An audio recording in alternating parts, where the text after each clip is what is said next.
In 1911, Rodney Marchant was awarded a patent. While the title states that it was for a calculated machine, it was really for improvements to the crank handle and shifter. Sources are all over the place on this next point, but it seems that same year he started selling his own calculator.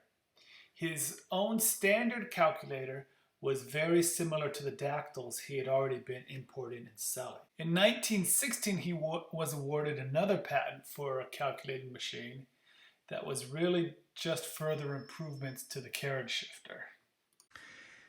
As this Marchant Standard A works just like every other pinwheel, I won't spend a lot of time on the functions.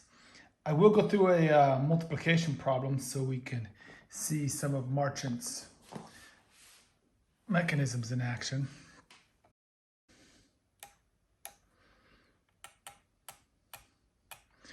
The tolerances on mine are a little bit loose. You can see them wiggling there. I assume that's because of old age, but it sometimes makes it hard to see which number I'm entering. That's 25.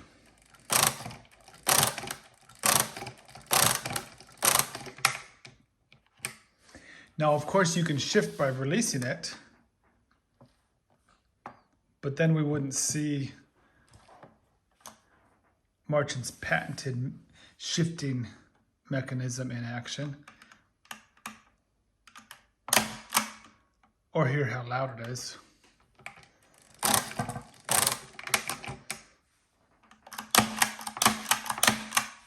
It's very loud.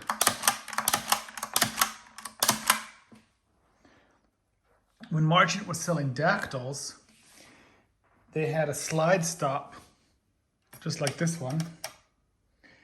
So he included it on his to easily clear out the pins.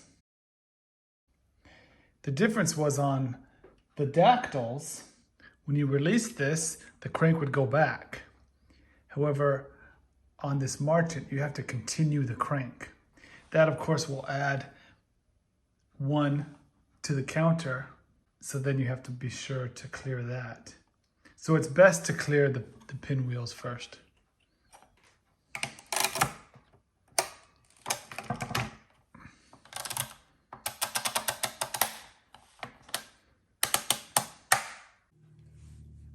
Someone before me decided that Marchant's little lever on his crank wasn't even worth having. So mine's missing it. It's a big crank.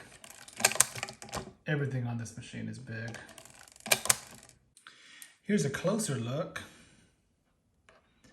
This right here drives the counter gear right there. The counter register does not carry. I set up the 9's position with a 1 pin, and you'll see first it counts. There's the count. There's an adding 1. The count, adding 1.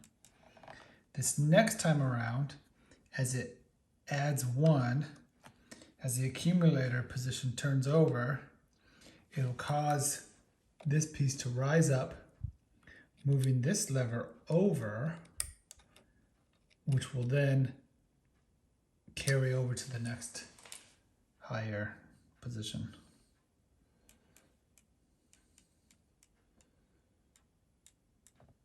So there's the counter, the addition, here comes the carry.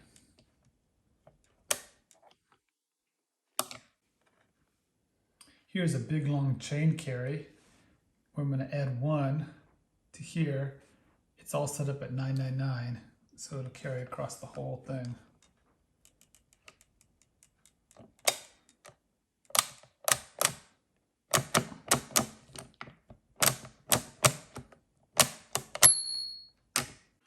So here's Marchant's shifting mechanism. It seems a little bit over-engineered, and you can see how big it is. I can comfortably rest 3 fingers on one of the levers, or each of the levers. As I shift it, There's a ratchet right there that'll prevent that gear from spinning, and then it releases on the return, and you'll hear why it's so loud.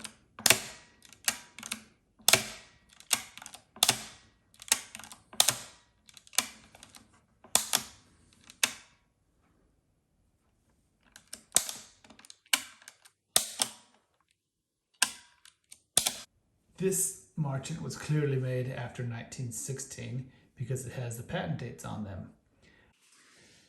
To me, one of the most interesting things about this calculator is that placard there.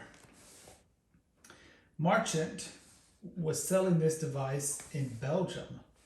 The Epstein brothers were a door-to-door calculator sales agency, and evidently they sold this calculator. So that's the Marchant Standard A from 1911 to 1917, in that neighborhood. It only lasted until 1918 or so, when Marchant was forced to stop making it because of patent infringements. But it's a really big calculator. It's 14 inches by 10 inches, which doesn't mean a lot when you see it or hear it, but when you're in person, it's big.